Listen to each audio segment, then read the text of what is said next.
What is going on, YouTube family? All right, so you guys already saw the title of the video, and man, I did it. I did it, man. I can't even believe still that I did it. I'm still in awe, but yes, I sold my van. So, just a little backstory on the van. I was working for a company in 2019, a detail company that was, servicing. It was basically it was an in-house service to this huge dealership that we have here in St. Louis. It's called Plaza, and I was the manager there, and I was just seeing the money come in, and I was making a lot of money for sure. I was definitely making a lot of money. Um, but just seeing the amount of money they were making, they were charging, the things they were doing, it was just a no-brainer to get into the detail game. And I was just like, plotting and planning, learning at the same time, and just trying to figure out, how I was gonna do it, how I was gonna make my move. And finally, by 2019, kind of towards like the end of it, I was about to have my first kid, so I was we got a house as well, so I just jumped out there and put myself out there, and I purchased a van, that Ford Transit 250. If you guys are ever looking to get into a detail van, I think I made a video on it, but if I didn't, if you're a detailer, I would probably start off in like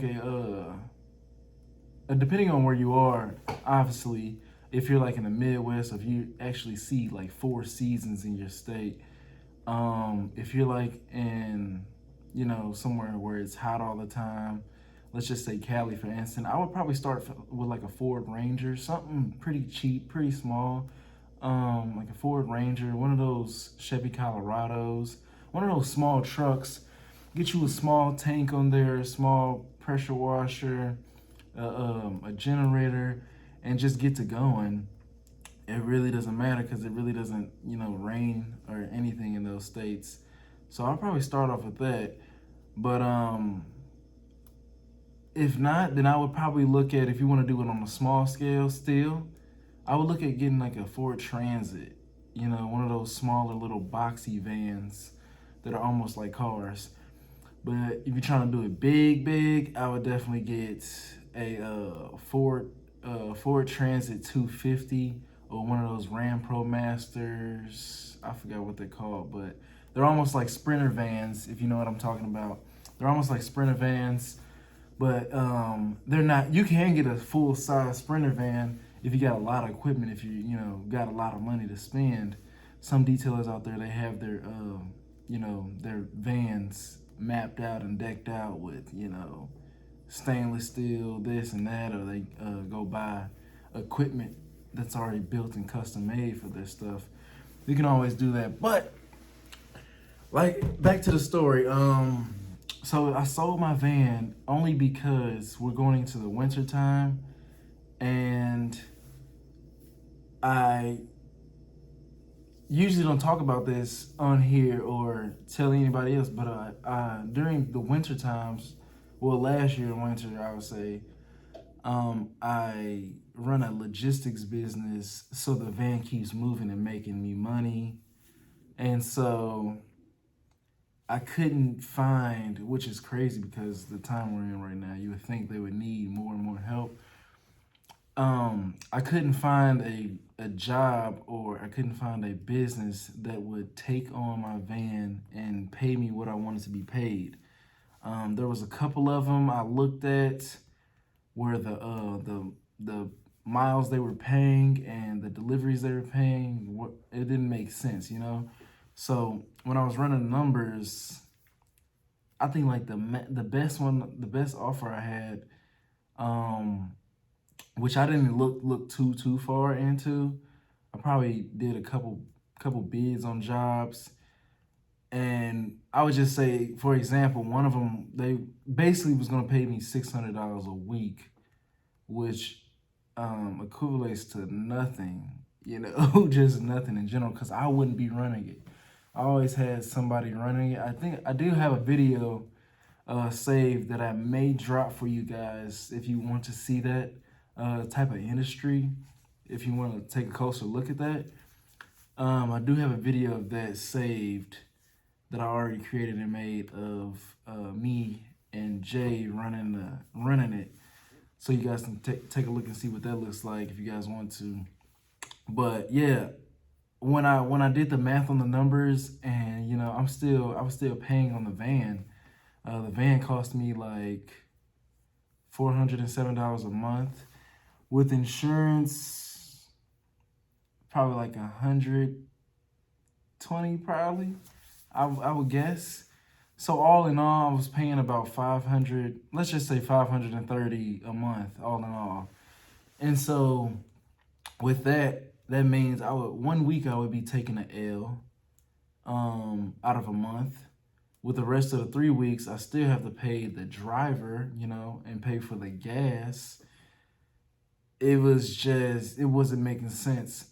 So rather than having the van just sit outside, and just keep paying it, I was just going back and forth for like a month straight, just thinking about, dang, should I sell it? Should I not sell it? What are the benefits? What are the pros? Obviously, the benefits of it was I can still do mobile next year and still offer that service, or work mobile all the way up until it starts getting super cold here and snowing, because we're in St. Louis. Another aspect of that was when I buy big things, like let's say a big fan or air compressor, or cabinets or office supplies or supplies, detail supplies, I can just throw that in the van and not worry about space at all. So that was a major thing. I know I probably should have looked deeper into, like the different aspects of independent carrier services and like what all I can find. I probably should have extended my search longer, but I'm looking to start another business here soon. So I was more focused on that. Also, we're a fully detail shop and customized shop, but we do not offer tint yet. So I definitely want to get into the window tinting business, because that business is crazy. If you get into it, you learn how to do it. I took a course on it. I went to tint school online. So check them guys out. Baker Elliott's pretty good with that. He's pretty good. So I would definitely check them out. It's an online training platform. I'm not getting paid by shouting him out, but pretty good, fully and detailed, courses. So I would check that out. So yeah, like I said, I'm thinking about getting into window tint. And so if I get into the window tint, then that will require me to be here at the shop more and not do as many mobiles that I did or Jay did, or I would have to hire somebody else.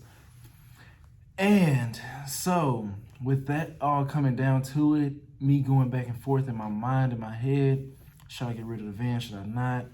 I think I got the van for like $28,000, and I had like only $5,000 left to pay on it.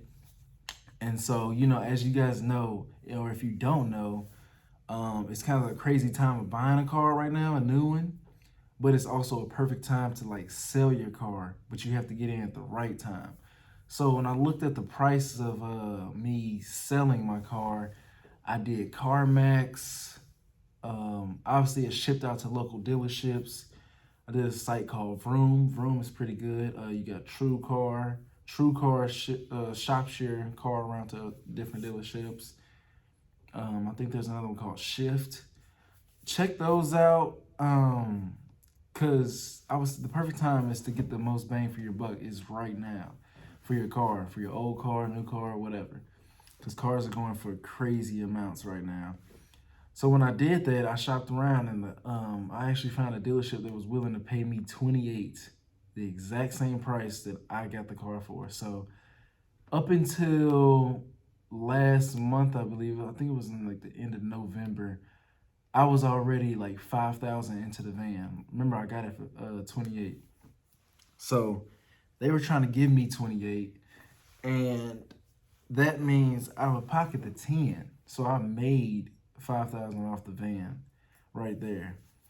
And so with that money, I plan to, get up and running with the window tint and also push, more to marketing and, you know, buying supplies and stuff for the new business I'm about to start.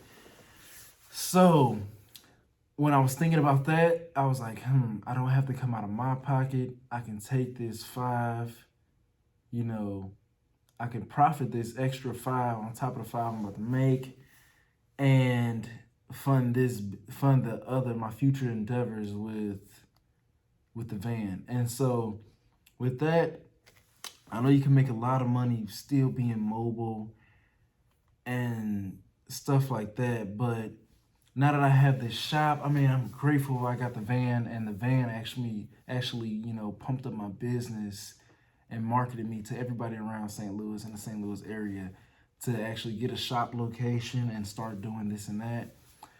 So with that, I sold the van, guys. I'm still a little bitter about it now that it's like December. I don't know. It's like December 11th, but I'm still a little bitter about it. Still miss it. I miss the versatility of the van. Like one time I had my cousins were moving. I'm like, yo, just use the van. I just took all the stuff out. They just use it. I just love the fact of having a van. It's kind of like it's not exactly like having a truck since it was so big, but like you can just literally throw anything in there and go. But I sold the van.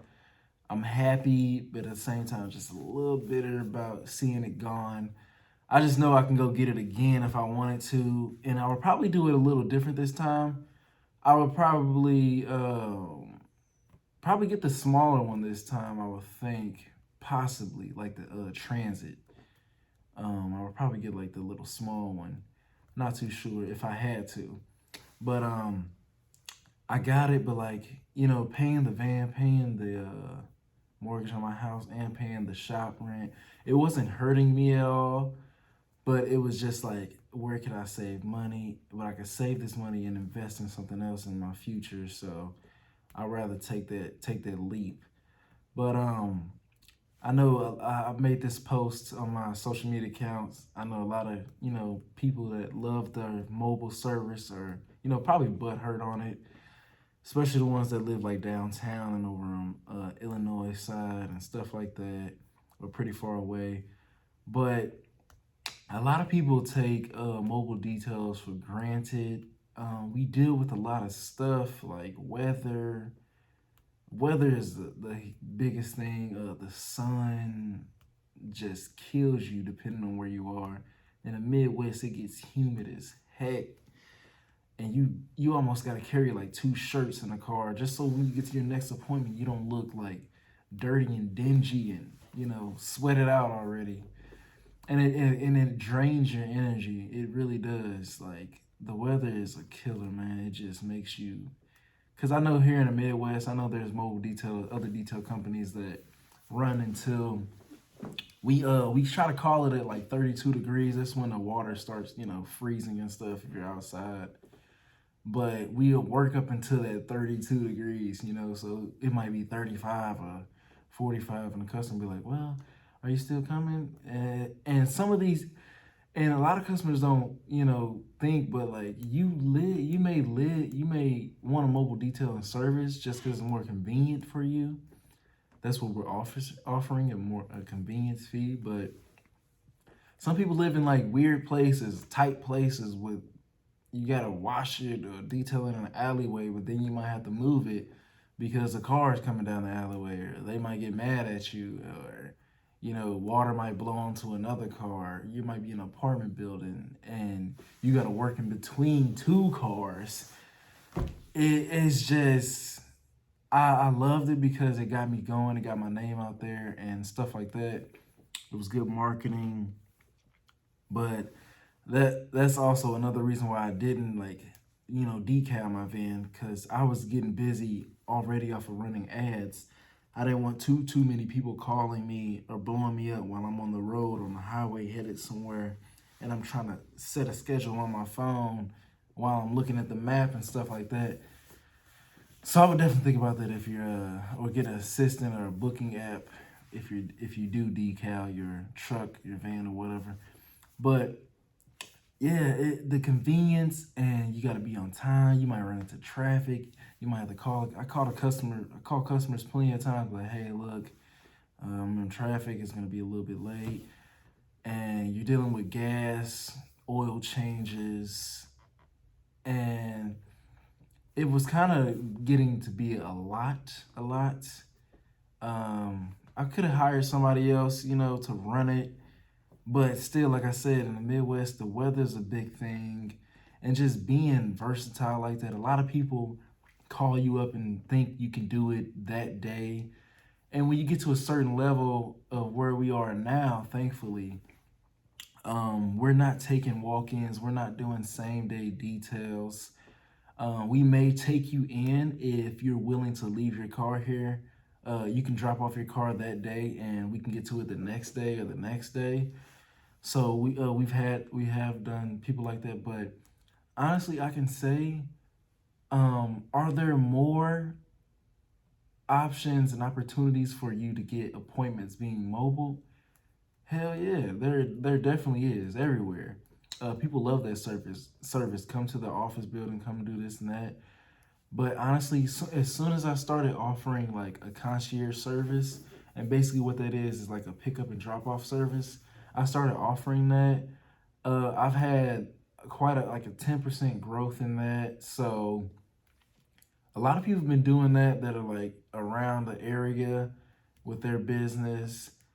But there's also a lot of people that you reach that certain, I don't want to say you reach that certain level, but it is kind of reaching a certain level in the detail game, and or you find that right customer. That's kind of what I'm getting at. You find that right customer, or you reach that certain level in the game to where you have that certain customer that wants to drop off their car, that wants to leave their car with you. They have to go and do something else. Um, and that's the type of customer that I'm trying to go for and attract. When you drop it off, you can get it the same day. That's what I tell them, and depending on the job and the service that we're offering. But that's the type of customer we're going for now. I think having a shop is great because I'm control of the environment in here, and I got a roof over my head, lights, power. I don't have to pull things in and out the van anymore. Make sure things are this and that. They're gonna stay where they are. They're stationary, and so that's the thing I like about being in a shop. And I kind of got a little bougie and a little rich off being in a shop. It kind of changed my whole mindset. Um, but it's in a good way. If customers want us to come to them, then they should later down the road, um, depending on how you want to run your business, be able to come to us. And so that's kind of the give and take. Brick and mortar, detail shop is still booming. And when you think about it, it's like, hey, you go get your nails done at this place. You go get your hair done at this place. Um, Boy or girl, you go buy clothes at this place, or you can buy them online. You go and get your windows tinted at a shop. There's some window tinters that are mobile, but like I said, they're fighting the weather, they're fighting the elements. Um, there's a lot of that's what I'm getting at is there's a lot of places you can go and get stuff done at, and there's also people that come to you. There's hairstylists that come to you. There's makeup artists that come to you. There's online shopping for clothes, for groceries, this and that. So right now or no, I'm not even gonna say right now, but in general, there is a line down the middle, and there's people over here and there's people over there. And so you're either gonna attract people from either side or both sides. And so where we're moving on into the future with this company is we're going to move into a different side of that, the diagram that I laid out. We're gonna move to that other side and start attracting those customers that are willing to come to the shop, willing to drop off, and just have that extra time with the car, the nice environment, and to be able to cut down, cost and be able to grow the business faster, because obviously I want to get a bigger shop and hire more people and stuff like that. So that's why I sold the van, guys. Still a little bit bitter about it, but that's kind of like the backstory. A lot of detailers are going to go through this, and you just have to find out where you fit in and what you want to do, and obviously how much capital you have and where you want to do it.